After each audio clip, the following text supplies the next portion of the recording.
Por la señal de la Santa Cruz, de nuestros enemigos, líbranos, Señor Dios nuestro, en el nombre del Padre, del Hijo y del Espíritu Santo. Amén. Señor mío y Dios mío, creo firmemente que estás aquí, que me ves, que me oyes. Te adoro con profunda reverencia, te pido perdón de mis pecados y gracia para hacer con fruto este rato de oración. Madre mía Inmaculada, San José, mi Padre y Señor, Ángel de mi guarda, interceded por mí.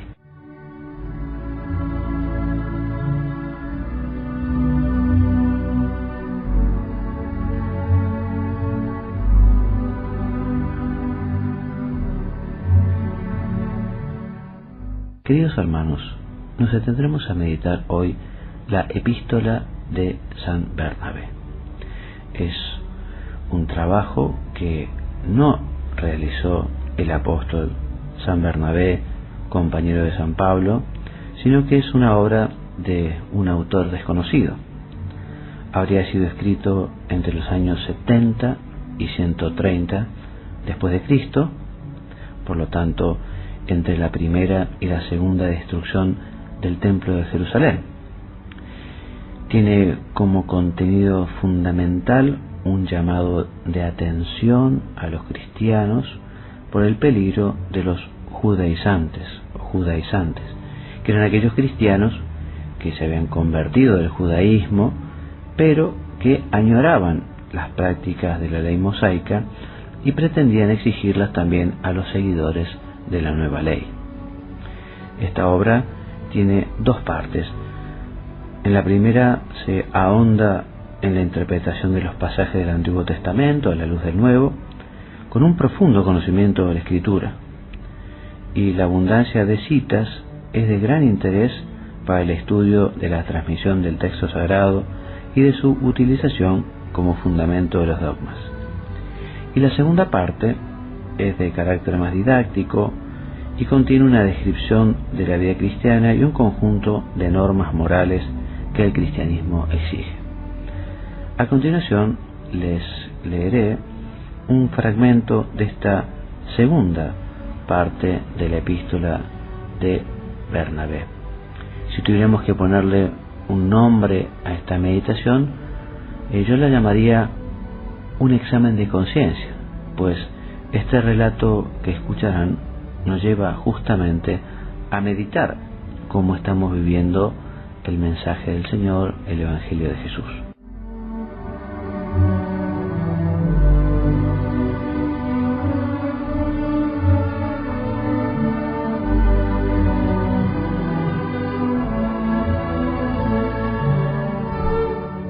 Este texto, este fragmento se titula Los dos caminos y dice así: dos caminos hay de doctrina y de poder, el de la luz y el de las tinieblas, pero es la diferencia entre los dos caminos grande, pues sobre uno están establecidos los ángeles de Dios, portadores de luz, y sobre el otro los ángeles de Satanás. Uno es Señor desde siempre y por siempre, y el otro es el príncipe del tiempo presente y de la iniquidad. El camino de la luz es este. Si alguno quiere seguir su camino hacia el lugar fijado, apresúrese por medio de sus obras. Ahora bien, el conocimiento que nos ha sido dado para caminar en él es el siguiente: amarás al que te creó, temerás al que te formó, glorificarás al que te redimió de la muerte. Serás sencillo de corazón y rico de espíritu. No te juntarás con los que andan por el camino de la muerte. Aborrecerás todo lo que no es agradable a Dios. Odiarás toda hipocresía, no abandonarás los mandamientos del Señor. No te exaltarás a ti mismo, sino que serás humilde en todo. No te arrogarás gloria para ti mismo. No tomarás determinaciones malas contra tu prójimo, ni infundirás a tu alma temeridad. No fornicarás, no cometerás adulterio, no corromperás a los jóvenes. Cuando hables la palabra de Dios, que no salga de tu boca tergiversada, como hacen algunos. No harás acepción de personas para reprender a cualquiera de su pecado. Serás manso y tranquilo, serás temeroso de las palabras de Dios que has oído, no guardarás rencor a tu hermano.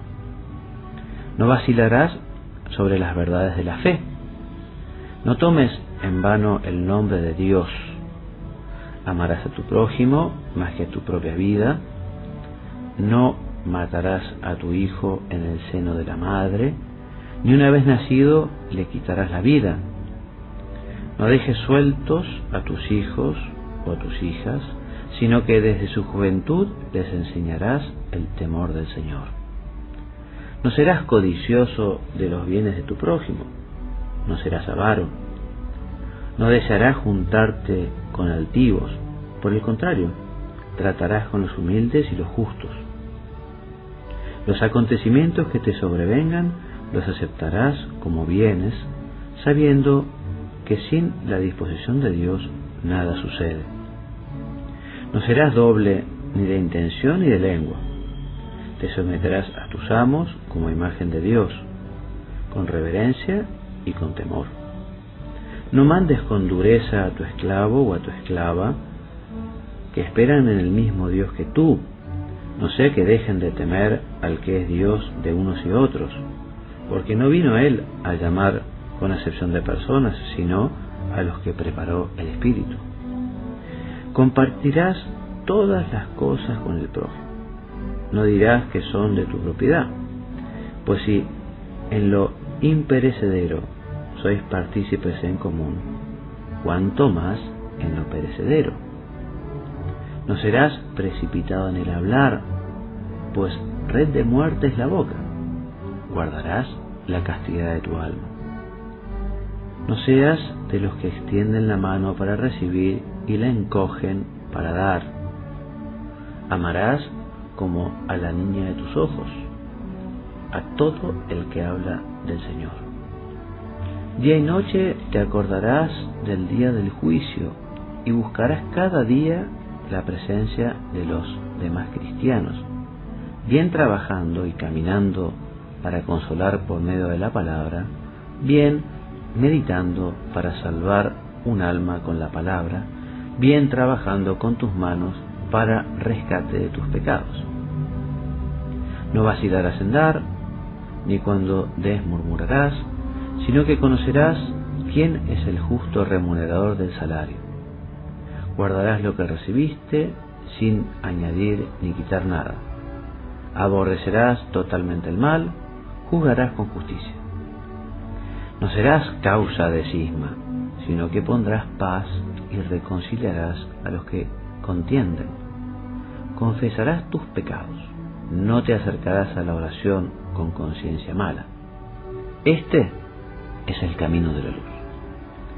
El camino del demonio es tortuoso y está repleto de maldición, pues es un camino de muerte eterna en medio de tormentos, en el que se halla todo lo que arruina el alma: idolatría, temeridad, arrogancia de poder, hipocresía, doblez de corazón, adulterio, asesinato, robo, soberbia, transgresión, engaño, maldad, vanidad, hechicería, magia, avaricia, falta de temor de Dios, perseguidores de los buenos, aborrecedores de la verdad, amantes de la mentira, desconocedores del salario de la justicia, no concordes con el bien ni con el juicio justo, despreocupados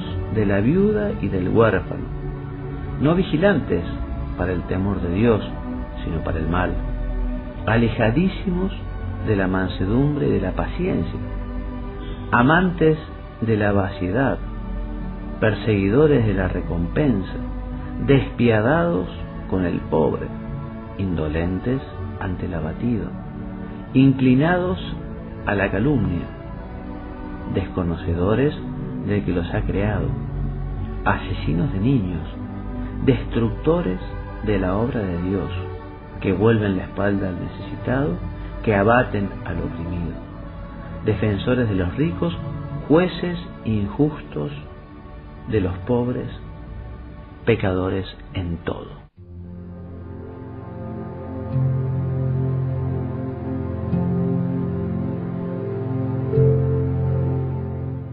Terminado el texto, vamos a considerar un poquito las palabras de esta epístola de Bernabé.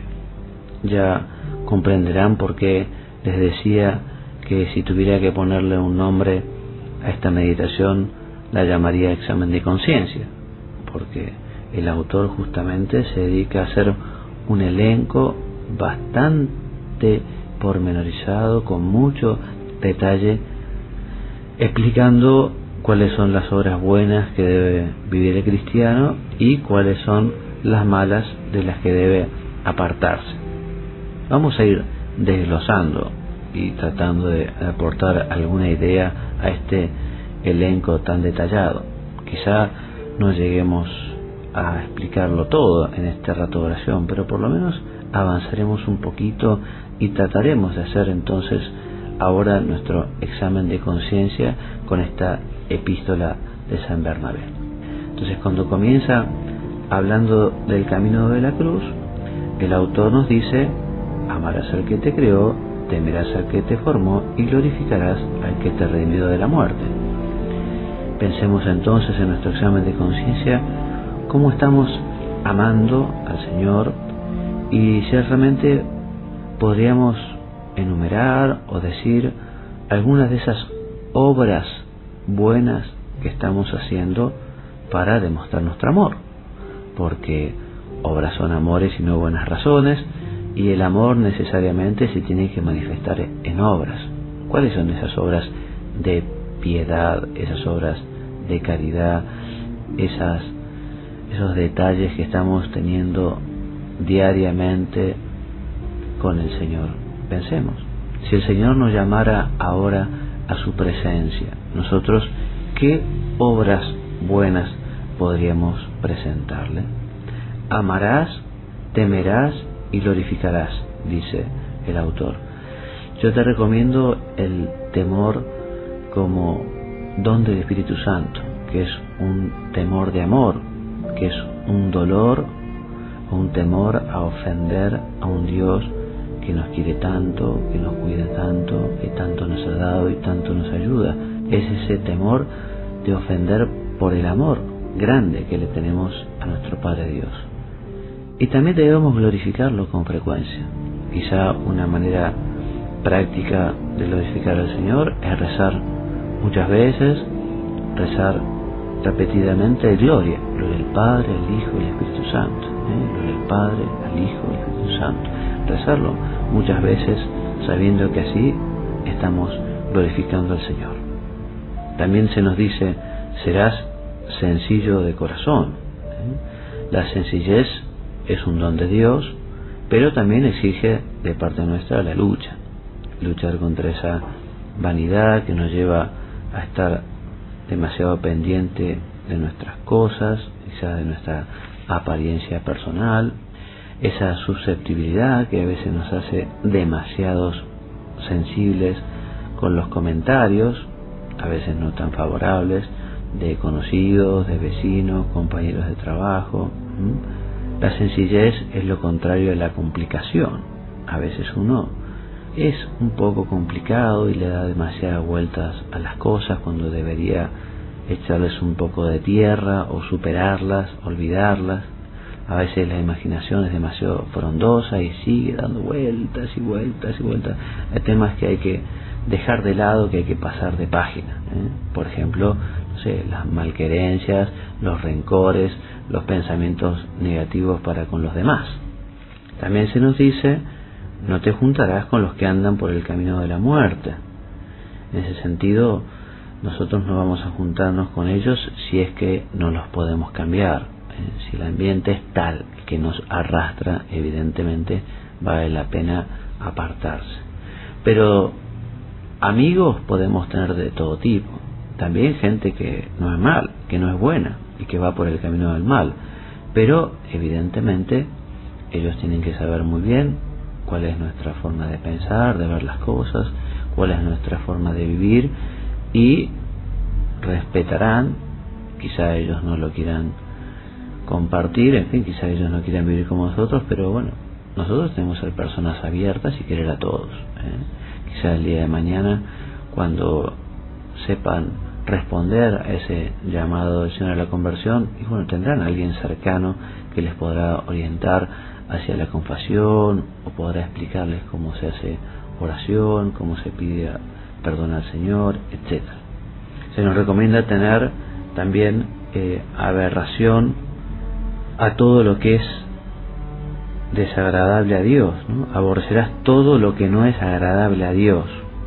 Y pensemos, con el pecado venial, nosotros a veces transigimos, porque a veces uno dice, bueno, esto no es tan grave, esto no es una ofensa grave a Dios, con esto yo no pierdo la gracia santificante.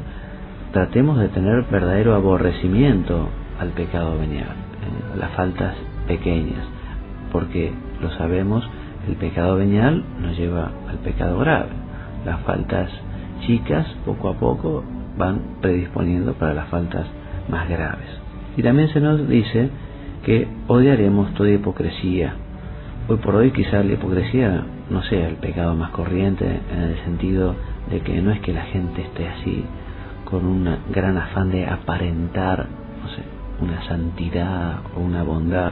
Existe una apología de la desfachatez, ¿no? Una apología del pecado, una apología de conductas que ofenden a Dios y que van contra la dignidad de la persona humana. Pero, en fin, la hipocresía también puede entrar en nuestro corazón y a veces pretender aparentar y ser cosas o dar una imagen que uno realmente no es. Esto no quiere decir que uno no tenga que tratar de portarse bien también para que ayudar a los demás. No es que uno sea una especie de ejemplo, uno vive para dar ejemplo, una especie de maestra ciruela, no, ni mucho menos, uno no está para dar ejemplo, pero que damos ejemplo, que la gente nos mira, eso no cabe la menor duda, y por eso también tenemos que portarnos bien, en primer lugar por tantos, pero también pensemos, no podemos ser motivo de pecado, motivo de escándalo o mal ejemplo para los demás. No te exaltarás a ti mismo, sino que serás humilde. Pensemos cómo son nuestras conversaciones. A veces uno exagera demasiado las cosas para quedar bien, Mucho más triste es que uno diga mentiras para justamente vanagloriarse, así mandándose la parte, contando historias.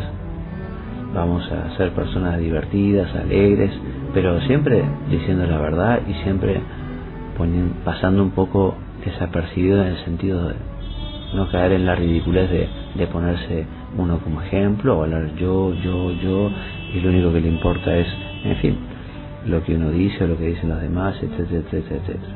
También se nos dice que tenemos que procurar no tomar determinaciones malas contra el prójimo. En ese sentido tenemos que estar lejísimos de todo lo que pueda ser la venganza, ¿no? La venganza es algo malísimo, pero además también saber perdonar. En eso nos reconocerán a nosotros los cristianos, en que amamos a los demás, en que amamos al prójimo, en que perdonamos. ¿Y qué es esto de la temeridad? Y la temeridad es tomar algunos riesgos inútiles que pueden ofender a Dios, ponerse en ciertas ocasiones de pecado que pueden llevar a ofender a Dios y pensar que uno solo puede superar ciertas cuestiones, cuando a veces lo mejor es no ponerse ni siquiera en ocasión. No fornicarás, no cometerás adulterio, no corromperás a los jóvenes. En fin, en ese sentido vale la pena hilar mucho más fino, ¿no? O sea que estos pecados son realmente pecados gravísimos y que habitualmente uno no caiga, pero también tenemos que cuidar la santa pureza y la castidad en detalles como la atención en la vista, que por allí entran tantas imágenes que pueden llevar a la imaginación o a la inteligencia a traer malos pensamientos, cuidar un poco a veces las conversaciones, como a veces entre cierto grupo de personas puede llegar a ser conversaciones no muy convenientes, no muy buenas. Entonces, en ese sentido, en fin, habrá que ver cómo uno se sabe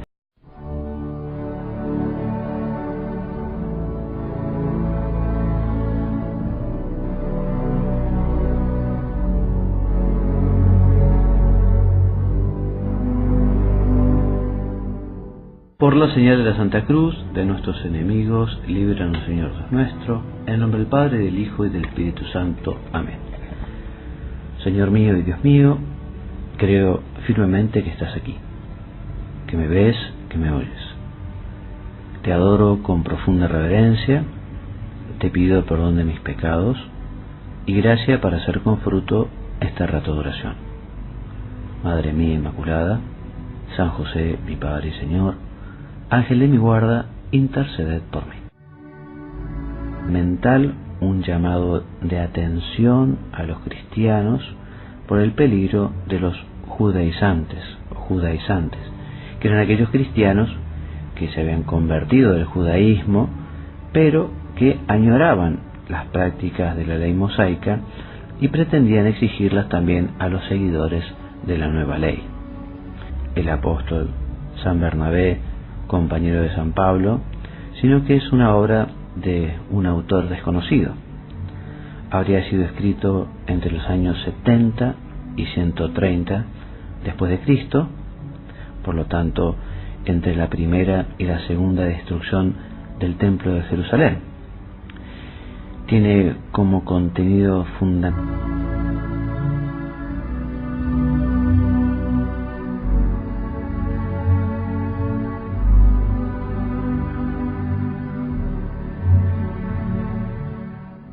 Queridos hermanos, nos detendremos a meditar hoy la epístola de San Bernabé. Es un trabajo que no realizó